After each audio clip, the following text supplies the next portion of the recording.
E é isso, pessoal. Uma salva de palmas para todo mundo, porque nós sobrevivemos 2020. Foi difícil.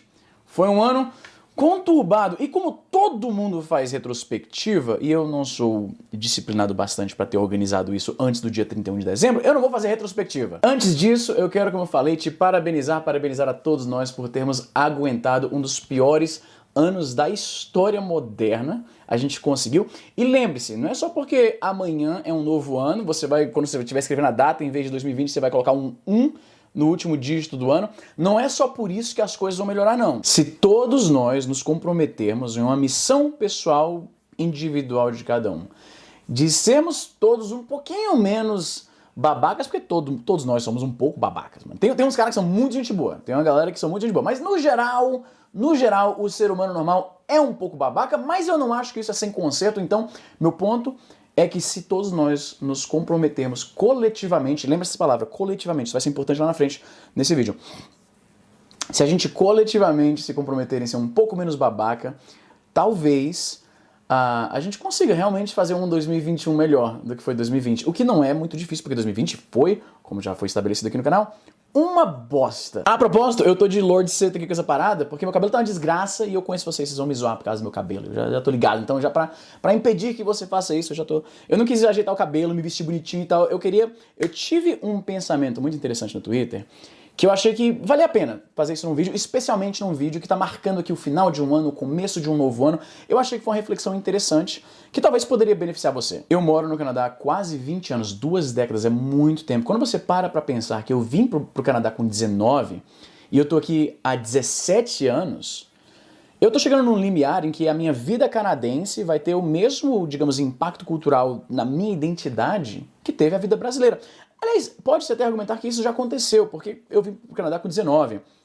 Mas os primeiros, sei lá, 3, 4 anos de vida, você não está acumulando experiência de fato, você não está realmente crescendo como ser humano, você é um pivete que não sabe do mundo ao seu redor, na verdade. Então, pode-se já dizer que eu já cruzei esse limiar. Definitivamente já aconteceu com o meu irmão, que quando ele veio pra cá ele tinha 17, e a gente tá aqui há exatamente 17 anos, e com a minha irmã que tinha 12 quando veio pra cá. Então no caso da minha irmã, ela já literalmente é mais canadense do que brasileira, e eu percebo quando eu converso com ela que ela se sente mais à vontade de falar inglês do que português. Por que eu tô explicando isso? Porque este vai ser mais um vídeo em que o Easy Nobre, o imigrante que mora no Canadá, que está fora da realidade brasileira, que nunca viveu como adulto no Brasil, que fugiu das dificuldades do nosso país, vai emitir críticas sobre a cultura e o status quo brasileiro. Eu sei que isso incomoda muita gente e eu não quero tirar o teu mérito porque, pra ser sincero, me incomodaria também. Se eu tô vivendo num país difícil e aí eu vejo um cara que fugiu disso e aí tá o tempo inteiro criticando as coisas que ele vê, também me causaria um certo incômodo. Então eu entendo. Mas, ao mesmo tempo, é preciso que você aceite a realidade de alguém que viveu aquela situação, vive uma outra e pode, com conhecimento de causa, apontar as coisas que são erradas onde você tá, porque eu tô falando com as pessoas que podem realmente consertar isso. Eu não posso consertar nada no Brasil, meu amigo, eu não posso fazer nada. Vocês estão aí. As atitudes de vocês no dia a dia realmente têm um impacto e eu sei que eu tô sendo muito idealista, mas pode de fato mudar o Brasil. Se não o Brasil no macro, pelo menos a pequena esfera de influência que você vive. Então, senta aí, acenda o seu baseado, vira a sua caninha, que eu tenho uma história interessante, pelo menos eu acho que é interessante, para compartilhar com vocês. Uma das conversas que eu tive logo no começo da minha vida no Canadá, explicando as diferenças entre a realidade canadense e a realidade brasileira, né, que forma a tríade junto com a Realidade Americana do Carlinhos Troll, um canal muito bacana, confere lá o canal do cara, Carlinhos Troll, gente boa pra caralho. Eu pensei no Carlinhos Troll porque eu acabei de ver a postagem dele de final de ano no Instagram, por isso que veio na cabeça. O canal do Carlinhos, gente boa pra cacete, mano. Uma das muitas coisas que eu tive que explicar pros gringos, que é muito diferente no Brasil, é o hábito de empinar pipa, ou, no meu Ceará, arraia. Em outros estados chamam de... não, priquitinha é outra coisa. Priquitinha é uma pipa feita por crianças que não sabem o que estão fazendo. Elas pegam uma folha de caderno, aí dobra, passa uma linha e é uma pipa de folha de caderno. Isso era o que chamava de priquitinho. Raia, papagaio, pipa, enfim, você entende. A pipa, que é meio que um esporte, eu diria, brasileiro. A pipa não é exclusiva ao Brasil, óbvio. Eu diria que, eu não sei quem inventou a pipa, mas se fosse chutar aqui, sem nem olhar a Wikipédia, foram os chineses. Os caras achando que os chineses estão dominando o mundo agora. Eles estão achando que é uma coisa recente que os chineses estão dominando tudo. Eu tenho certeza que a pira foi... Se não for inventado pelos chineses, eu vou apagar essa parte aqui todinha. Vou cortar isso aqui tudo. Vocês nunca vão ver isso aqui. Eu que vou editar esse vídeo porque meu irmão tá na casa dele, passando o fim de ano com a mina dele. E aí eu tive que explicar pros gringos que a pipa no Brasil é bastante diferente da pipa na América do Norte. E tem uma coisa em consideração. Sempre que eu menciono a vida no Brasil, lembre-se que eu estou lembrando de coisas que, né, eu parei de morar no Brasil em 2003, então eu reconheço que muito do que eu cito do que é a realidade brasileira pode ter mudado nos últimos 17 anos. Só tenha isso em mente. Como é a pipa gringa? A pipa gringa tipicamente não é feita em casa, não é feita, né, você vai num Walmart da vida ou na loja de departamento e aí durante o verão você encontra uma área com brinquedos de verão. Aí você tem arma d'água, balão, né, para encher de água, brincar na piscina, coisa do tipo. E você tem pipas. São pipas mais, digamos, industrializadas. Pipas geralmente com estampas de marcas, né, como Star Wars, tem pipa de Star Wars, tem pipa de, sei lá, Peppa Pig, tem pipa de tudo que você possa imaginar. E elas são pipas bem ornamentais, bonitas, grandes e em formatos interessantes, designs criativos e o caralho. E aí você vai, levanta a pipa e fica lá brincando com a pipa, né? Só que a pipa brasileira, eu não sei porque que eu não soube pronunciar a palavra brasileira. Realmente eu tô ficando mais gringo que brasileiro. A pipa brasileira não é bem assim. A pipa brasileira é um pouco mais artesanal. Você pega lá o palito de coqueiro, você procura, pega a seda, faz tudo direitinho, mede. Eu lembro que tinha todo um truque de você botar o palitinho, aí você passa, você risca a terra com os dois palitos de um lado da pipa, aí risca com o outro, aí tem que estar proporcional. Tinha toda uma aerodinâmica da parada, de montar a pipa, fazer a sua pipa, né? Você fazia a sua pipa, e aí, quando você fazia a pipa, tinha o cerol, que eu sei que hoje em dia já caiu um pouco em desuso, hoje tem um negócio chamado linha chilena, que eu não sei se é exatamente a mesma coisa, mas eu quero falar especificamente do cerol e a relação entre o cerol e uma cultura extremamente tóxica que eu identifico no Brasil. E eu sempre tenho que deixar isso claro, eu não tô me colocando acima de ninguém, eu sou brasileiro igual como você, se duvidar, eu sou mais babaca que você, então fica tranquilo que eu não tô me achando o conhecedor, o detentor da moral e dos bons costumes, tá? Eu só tô ilustrando uma coisa que eu, por ter o privilégio de morar fora, eu consigo identificar no Brasil. Quando você explica pros gringos que parte da brincadeira da pipa no Brasil consiste em você pegar vidro, você com 10 anos de idade, pegar lâmpadas escondidas da mãe, triturar com cola e passar na linha para que então você possa cortar a pipa dos outros. Os gringos ficam com... Eles te olham assim... Eles acham estranho que você faz a sua própria pipa, porque isso é uma coisa que, sei lá, que se fazia talvez nos anos 40 na gringa, né? Hoje em dia, quando você pensa em pipa aqui fora, que não é um hobby muito popular, você pensa em ir numa loja de departamento e comprar uma pipa já pronta e tal. Você explica pros gringos que a pipa era meio que um... Era Call of Duty Perifa Warfare, e eu vou explicar isso lá na frente, tá? Os gringos ficam assim, estupefatos. E você... Sem que você sequer fale que cerol regularmente decapitava motoqueiro por aí, degolava os caras, se você adiciona isso, então os gringos ficam horrorizados. E aí eu percebi que é exatamente o oposto quando eu explico para brasileiros que o esporte da pipa na gringa é totalmente pacifista, não tem cerol. Acho que os gringos nem pensaram nisso, em passar... tritura. Olha como a engenharia da coisa é meio malévola. Você vai triturar um pedaço de vidro, de lâmpada, fluorescente, com aquele pozinho lá dentro, que eu não sei que porra é aquela, mas que com certeza deve dar câncer, porque tudo dá câncer. Você tritura essa porra com cola e passa na linha e estende o negócio em 2 postes, e aí daqui 2 horas o motoqueiro vai ser degolado por aquela porra. Você explica isso pros gringos e eles ficam horrorizados. Você fala pro brasileiro que a pipa aqui não tem nada de cerol, você tá curtindo a pipa tranquilamente, só pra curtir mesmo, pra voar o negócio. Eu expliquei isso pro amigo meu, a primeira vez que eu expliquei isso pra um brasileiro, ele literalmente perguntou, eu lembro muito, e foi no MSN essa conversa, pra você ter uma noção como faz tempo. Ele literalmente perguntou, então qual o propósito?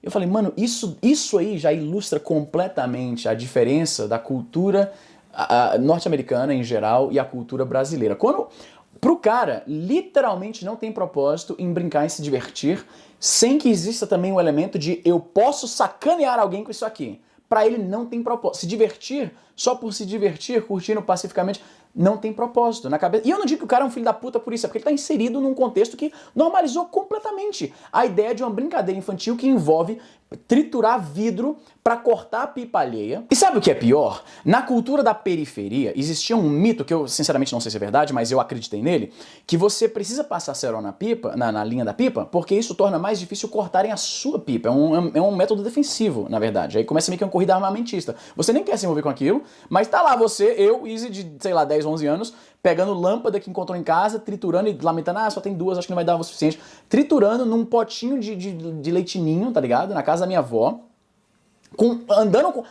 Tendo que me envolver com a galera do bairro lá, que eu nem gostava muito deles, mas é eles que manjam, então fui pedir a instrução pra eles, né, triturando a parada a contragosto, né, aí eles me explicam como é que faz o negócio, eu passo na linha, estende entre os dois postes, e eu pensei, pô, mano, mas...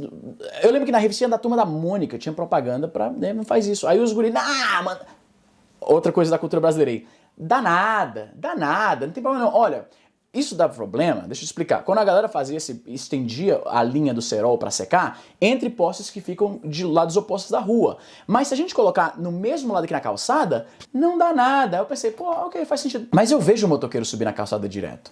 Eu tenho certeza que a maioria desses acidentes não aconteceram porque a galera pendura como se fosse varal atravessar na rua, porque não deve ser todo mundo que faz isso, porque é loucura clássica, né? Então, eu acho que, ao contrário do que ele tá me dizendo que dá nada, eu acho que dá alguma coisa assim. Então, com vergonha, eu esperei os moleques, né, perderam o interesse naquele negócio. Eles ficaram, não dá nada não, tu fica aqui, fica de olho, se passar motoqueiro tu avisa. Não dá nada, vamos cortar as pipas dos caras, mano. Foda-se, se isso aqui tá cortando os teus dedos, se você tá fazendo uma coisa escondida da sua mãe que faz você se sentir mal, se você não topar a brincadeira, tu é viado, pra começo de conversa, tu é viado. E aí eu fiquei com vergonha, esperei os moleques saírem e aí tirei a linha do negócio e desisti daquele brincadeira de cerol. Agora, olha que interessante. O sistema, se a gente pode dizer assim, de repressão, você não quer brincar assim, você é um viado, você não sei o quê. O sistema forçou a mim, um cara que não tinha interesse naquilo, né, que não gostava de mentir pros pais, porque eu fui criado, né, pra família em geral, porque eu fui criado num ambiente religioso que botava muita culpa nessa ideia de mentir. Os meus pais, eles falaram isso, eu ouvi isso a vida inteira. Se você contar a verdade, você não vai ser punido. Então eu tinha muito mais medo de mentir do que de contar a verdade. Então eu não gostava de fazer aquilo, e aí, mas eu me senti coagido pelos caras, esperei que eles saíssem da situação, e aí tirei a linha, e aí me senti muito culpado da situação inteira. Eu só queria voar minha pipa. Eu não tenho interesse em cortar a pipa de ninguém, na verdade, mas eu fui meio que obrigado a participar, porque existia uma cultura, um mito que dizia que se eu não usar isso, a minha pipa vai ser cortada mais facilmente. Existia a coerção verbal, né, moral, da gurizada do bairro, dizendo que eu seria menos homem se eu não brincasse daquilo com eles. Então você já tem na infância o alicerce daquela ideia que alguns chamam de masculinidade tóxica, que pra você se sentir melhor você tem que botar o cara pra baixo, né? No caso, você não vai brincar de cerol com a gente, você é viado, né? Em nenhum momento passou na cabeça de ninguém, nem mesmo na minha, na verdade, né? Eu que era o inocentão, que tava só com medo de estar mentindo pra minha mãe e tava com medo de acabar cortando o pescoço de alguém e dar merda, e pra parar na FEBEM. Eu não sei nem se a FEBEM ainda existe. Não passou pela cabeça de ninguém envolvido nessa equação a seguinte linha de pensamento. Mano, peraí.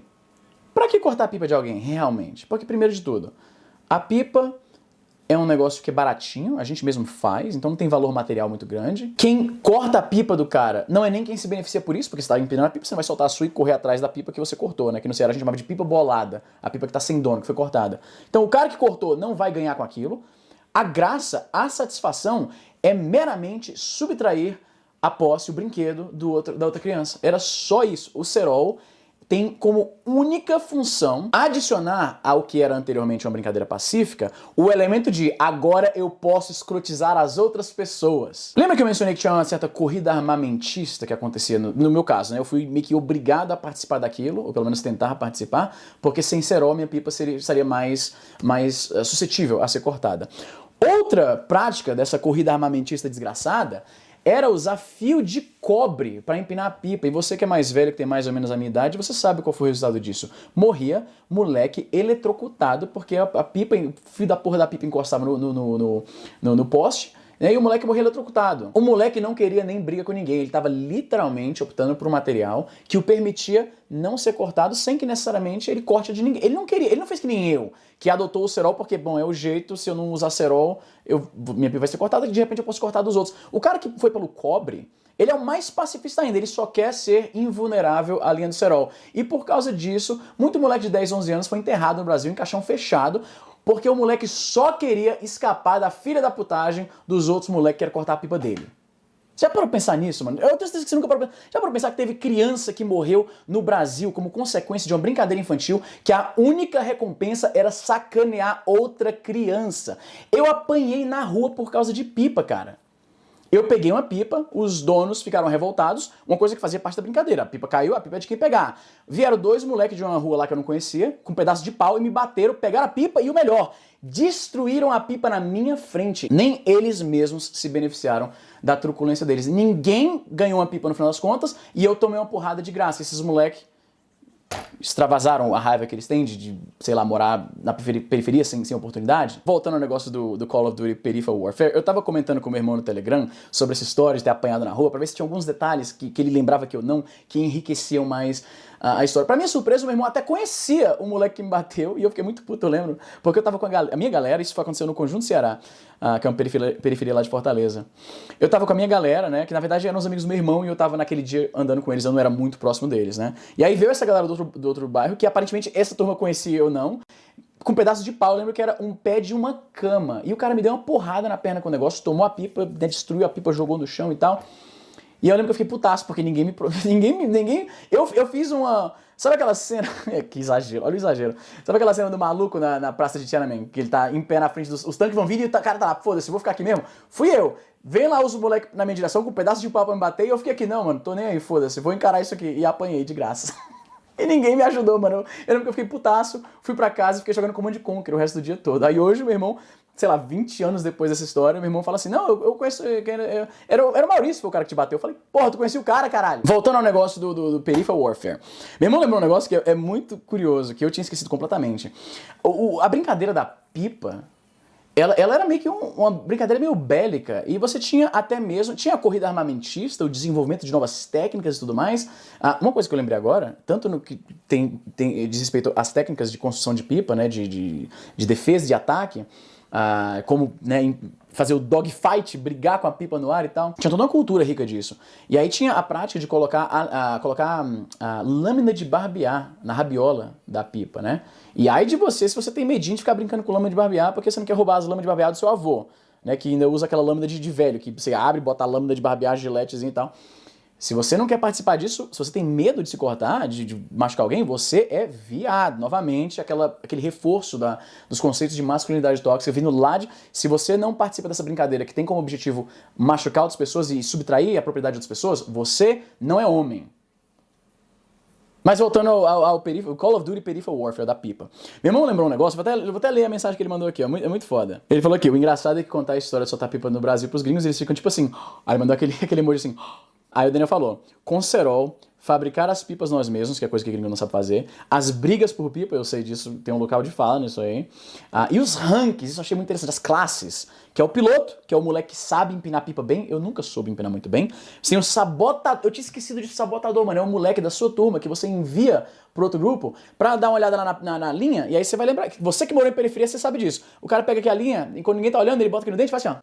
Pra criar falha na linha, e tinha um skill, você não podia quebrar a linha ali no ato que não funciona. Você tem que enfraquecer ela o suficiente pra que a pipa, a linha simplesmente rasgue no ar, e o cara nem sabe o que aconteceu, a linha só quebrou do nada. Tinha os caras que faziam resgate da pipa, que eram os moleques que faziam o parkour dos anos 90. Porque quem inventou o parkour foi a galerinha da perifa correndo atrás de pipa, subia em cima de carro, de muro, de tudo, maluco. Se pendurava em poste, nem parece que estão correndo atrás de um negócio que custava R$1, pulando na frente de carro, era uma loucura. Tinha o Lookout, que era o cara que ficava olhando as pipas. Mano, era realmente... Era uma brincadeira, era interessante. Mas voltando qual é a conclusão disso aqui? O que eu penso em relação a isso, né? A brincadeira da pipa que eu presenciei quando era moleque, crescendo na periferia, né? Primeiro no Montes, Jardim América, depois no Conjunto Ceará, quando meu pai foi... A câmera foi pro caralho, mas enfim, vocês veem esses vídeos como podcast mesmo, então foda-se. Quando meu pai foi pastor na igreja no Conjunto Ceará, eu transitei bastante nas periferias de Fortaleza. E o que eu percebo agora... morando há tantos anos no Canadá, onde aquilo não existia, e ressignificando a experiência que eu presenciei dentro desse contexto canadense, né, é curioso, mano, porque eu penso que muito desse comportamento vem porque periferia é cultura de sobrevivência. Você está se preocupando com você não pode se preocupar com todo mundo, você se preocupa com você. E talvez daí que venha a tal da lei de Gerson, querer se dar bem a qualquer custo. E aí em algum momento a lei de Gerson, que é tomar vantagem para algo que é um lucro pessoal seu, que aumenta a sua habilidade para sobreviver num ambiente inóspito, que é a periferia no Brasil, vira sadismo completo. Eu vou quebrar vidro, misturar com cola, passar nessa linha para então cortar o brinquedo dos outros. Algo que não vai me beneficiar em nada, porque eu não tenho como ir correndo, segurando a minha pipa e ir correndo pegar do cara. Em algum momento, a lei de Gerson, tipo, aquela ausência de qualquer tipo de pensamento do bem... Vamos fazer alguma coisa pro bem coletivo, para todos nós. A ausência disso, né, a priorização cega e imoral de simplesmente se dar bem, não importe o que custe aos outros, isso inevitavelmente, na minha visão, morfa para sadismo, vamos prejudicar os outros. E é curioso que eu presenciei aquilo na infância, antes de todas as outras coisas que a gente às vezes pensa que foram as coisas que estragaram o Brasil. Que é o quê? Rede social. Tá todo mundo muito polarizado, né? Polarização, polarização política. Ah, a esquerda é maluca, não, a direita que é maluca, os caras são fascistas, não, a esquerda viaja muito, e cirandeiros e tal. A gente se conforta apontando esses culpados, né? Não, é o Twitter, é o Facebook, é o WhatsApp que elegeu o Bolsonaro. Você já ouviu falando? Eu já ouvi falarem isso. Quando na real, mano, esse instinto meio espírito de porco já estava lá desde o começo, antes de WhatsApp, antes da internet, antes de tudo isso, antes da polarização louca política no Brasil, a gente já tinha gente, na infância, já estava lá embutido, caralho. Por causa dessa, eu imagino, eu não sou sociólogo nem nada, então eu posso falar uma merda absurda. Eu tô fazendo esse vídeo, eu falei isso pro meu irmão, eu quero fazer esse vídeo pra ver se tem alguém que manja muito mais do que eu, que não é difícil, que me dê uma... Tipo, eu tô viajando pra caralho, tem alguma coisa que você pode acrescentar a isso? Tem alguma lógica que eu tô falando? Porque eu acho que tem. O problema do Brasil não é Bolsonaro, o Bolsonaro é um imenso problema, não me entenda errado. Mas a origem, o Bolsonaro não é a origem, ele é só um sintoma avançado da parada. O problema não é Bolsonaro especificamente, não é o Lula, não é a roubalheira do PT, não é o PSOL, não é o PCB, não é o Twitter, não é o Facebook, não é o Instagram, não é o WhatsApp, não é nada disso.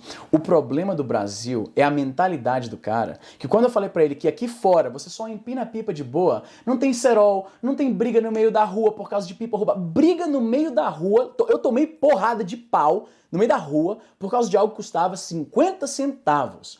Aqui, a pipa não tem nada disso, não tem cerol, não tem motorista degolado, não tem motoqueiro tendo que instalar um negócio na frente da moto para não ter a cabeça decapitada quando tá na rua trabalhando para sustentar a família, meu Deus do céu. Quando eu explico pro brasileiro que não tem nada disso, e a resposta dele, em vez de falar, nossa, isso faz mais sentido, vai falar, qual o propósito de empinar uma pipa então, se eu não posso sacanear os outros? Se não vai ninguém morrer degolado? Esse é o problema. Esse é o problema.